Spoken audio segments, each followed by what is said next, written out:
యాదాద్రి భువనగిరిలో ఉద్రిక్తత నెలకొంది.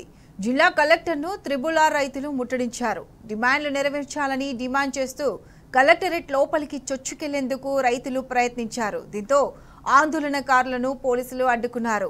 రైతుల ఆందోళనకు మద్దతుగా మాజీ ఎమ్మెల్యే పైల శేఖర్ రెడ్డి రోడ్డుపై బైఠాయించారు.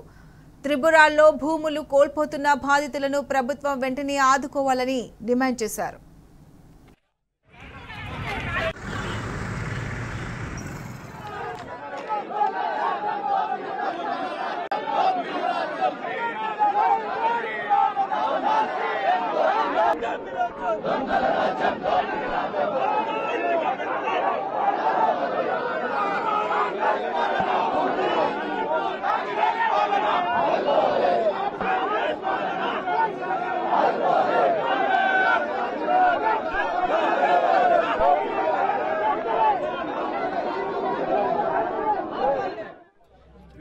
ధర్నా చేసుకుని ఏ రోజైనా ఒక పోలీసులు ఉంటుందమ్మా.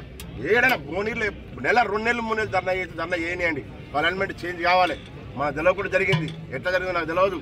నిజంగా నాకు తెలియదు. 100 సార్లు చెప్తా కూడా కాదు ఎమ్మెల్యేనే చేంజ్ చేసిండని చెప్పి ఇదే అనిల్ కుమార్ రెడ్డి ప్రతి దగ్గరకు పోయి ఎమ్మెల్యేనే చేంజ్ చేసిండు, ఎమ్మెల్యేనే పెట్టి ఆయన ల్యాండ్ పోకుండా మీ ల్యాండ్ అన్ని అబద్ధాలు మా మాటలు.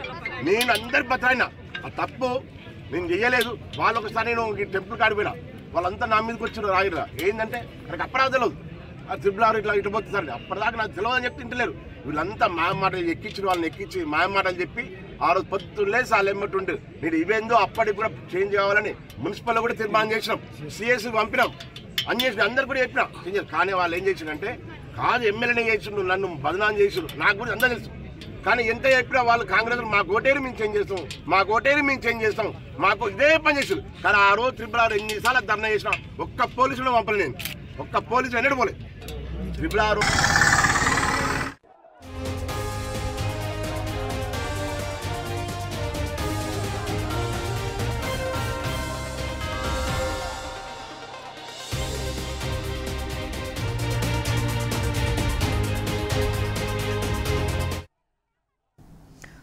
యాదాద్రి భువనగిరిలో ఉద్రిక్తత నెలకొంది. జిల్లా కలెక్టరేట్ ను త్రిబుల్-ఆర్ రైతులు ముట్టడించారు. దీనికి సంబంధించి పూర్తి అప్డేట్స్ మా ప్రతినిధి రాము అందిస్తారు.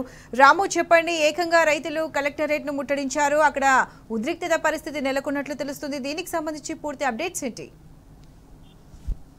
యాదాద్రి భువనగిరి జిల్లా కలెక్టరేట్ ముందు త్రిబుల్-ఆర్ బాధితులు ఎవరైతే ఉన్నారో రీజనల్ రింగ్ రోడ్డు సంబంధించిన బాధితులు తమ గోడు వెళ్ళవచ్చుకోవడానికి అక్కడికి రావడం జరిగింది. దీంతో రాచకొండ పోలీసులు చాలా కర్కశంగా అక్కడ వ్యవహరించారు. బాధితులందరిపైన కూడా లాఠీ చార్జ్ చేస్తూ వారందరినీ కూడా ఈడ్చుకుంటూ వెళ్లి వివిధ పోలీస్ స్టేషన్ లో బంధించడం జరిగింది. వారిని అక్రమ అరెస్టు చేయడం జరిగింది. ఉదయం నుంచి కూడా భువనగిరి కలెక్టరేట్ సంబంధించిన పరిసరాల్లో బారికేడ్స్ ఏర్పాటు చేసి అనుమానంతో ప్రతి ఒక్కరిని కూడా అదుపులోకి తీసుకుంటూ అరెస్టులు చేసుకుంటూ అక్కడ పోలీసులు నానా బీభత్సం ఇచ్చారు. ఈ బాధితులకు మద్దతుగా ఏదైతే భువనగిరి మాజీ ఎమ్మెల్యే పైల శేఖర్ రెడ్డి, కొంతమంది బీజేపీ నేతలు, సిపిఐఎం సంబంధించిన నేతలు కూడా అక్కడ చేరుకోవడంతో వారందరినీ కూడా అరెస్ట్ చేయడం జరిగింది. పోలీసుల తీరును నిరసిస్తూ బాధితులు హైదరాబాద్ వరంగల్ జాతీయ రహదారి మీద ధర్నా కూడా నిర్వహించారు. దాదాపు 6 నెలలుగా అలుపెరగని పోరాటం చేస్తా ఉన్నాం, అలైన్మెంట్ మార్చాలని చెప్పి కోరుతా ఉన్నాం. దీంతో పాటు ఒకవేళ భూములు తీసుకున్నట్టయితే మార్కెట్ వాల్యూ ప్రకారం తమకు రేట్ చెల్లించాలి. అదేవిధంగా హెచ్ఎండిఏ పరిధిలో తమ కుటుంబాలకు సంబంధించినటువంటి వారికి ఉద్యోగాలు కల్పించాలని కూడా వాళ్ళు గత కొంతకాలంగా పోరాటం చేస్తా ఉన్నారు. ఉత్తర దిక్కుగా 40 కిలోమీటర్ల క్రైటీరియా తీసుకొని భూములు సేకరించారు. కానీ దక్షిణ దిక్కుగా ఈ చౌటుప్పల్, ఒరిగొండ, రాయగిరి, భువనగిరి ప్రాంతాలకు మాత్రం 28 కిలోమీటర్లు మాత్రమే క్రైటీరియా తీసుకొని మా భూములన్నింటి కూడా బలవంతంగా లాక్కుంటున్నారంటూ వాళ్ళు వాపోవడం జరిగింది. కొద్దిగా ఏదైతే కార్పొరేట్ కంపెనీలు ఉన్నాయో, పెద్ద కెమికల్ ఫ్యాక్టరీలు ఉన్నాయో వాటికి లబ్ధి చేకూర్చేలాగా వాళ్ళ భూములు పోకుండా కేవలం పేదల భూములు, రైతుల భూములు పోయేలాగా ఒక కుట్ర జరిగింది. ఇక్కడ అలైన్మెంట్ లో మార్పులు చేశారు. అలైన్మెంట్ ని కుట్రపూరితంగా మార్చారంటూ కూడా వాళ్ళు గత కొంతకాలంగా ఆరోపణ చేస్తూ వస్తా ఉన్నారు. ఈ నేపథ్యంలోనే అన్ని దిక్కులుగా 40 కిలోమీటర్లు తీసుకున్న విధంగానే ఈ ఉత్తర దిక్కు కూడా 40 కిలోమీటర్ల మేర తీసుకుంటే మా భూములకు ఎలాంటి ఇబ్బంది ఉండదని కూడా వాళ్ళు వాపోతా ఉన్నారు. ఎన్నికల ముందు ఇదే మంత్రి కోమటిరెడ్డి వెంకరెడ్డి, మునుగోడు మాజీ ఎమ్మెల్యే రాజగోపాల్ రెడ్డి మా అందరికీ కూడా మాట ఇచ్చారు. ఎన్నికల్లో కాంగ్రెస్ పార్టీకి ఓటేయండి, మీ అంతా అలైన్మెంట్ మారుస్తాం, అలైన్మెంట్ లో మార్పులు తీసుకొచ్చి మీ భూములు పోకుండా కాపాడతామని మాకు మాట ఇచ్చారు. కానీ సంవత్సర కాలంగా కనీసం అపాయింట్మెంట్ ఇవ్వకుండా, ముఖం చూపెట్టకుండా, తమ బాధలు ఇవ్వకుండా తమను ఇబ్బంది పెడతా ఉన్నారు. ఎన్నికల్లో చెప్పిన విధంగా మేము ఓట్లేసాం, కానీ ఎన్నికల తర్వాత మాట మార్చి తమను పట్టించుకోవట్లేదంటూ కూడా త్రిపుల్-ఆర్ రాజ్యం గత కొన్ని నెలలుగా ఆరోపణలు చేస్తూ గత కొన్ని నెలలుగా హైదరాబాద్ విజయవాడ జాతీయ రహదారిపైన చౌటుప్పల్లో, ఒలిగొండలో ధర్నా కార్యక్రమాలు చేస్తూ వస్తున్నారు. ఈ రోజు పెద్ద ఎత్తున అన్ని మండలాలకు సంబంధించి, అన్ని గ్రామాలకు సంబంధించి కూడా కలెక్టరేట్ కు పెద్ద ఎత్తున తరలి వచ్చారు. దాదాపు వందలాది మంది రైతులు అక్కడ తరలి వచ్చి అక్కడ తమ గోడు వెళ్ళవచ్చినటువంటి క్రమంలో పోలీసులు మాత్రం వారి మాట వినకుండా కనీసం ప్రజాస్వామ్యంగా వారిని ధర్నా చేసుకునివ్వకుండా ఎక్కడికక్కడ అక్రమార్పణ చేయడాన్ని ప్రతి ఒక్కరు కూడా ఖండిస్తా ఉన్నారు. ఈ ఉద్యమాన్ని ఉధృతం చేస్తాం, ఉద్యమాన్ని ఏ విధంగానైనా సరే ఈ అలైన్మెంట్ మార్చే వరకు కూడా మీ పోరాటం ఆగదని కూడా వారు స్పష్టం చేస్తా ఉన్నారు. Prathyusha. Right Ramu, thank you.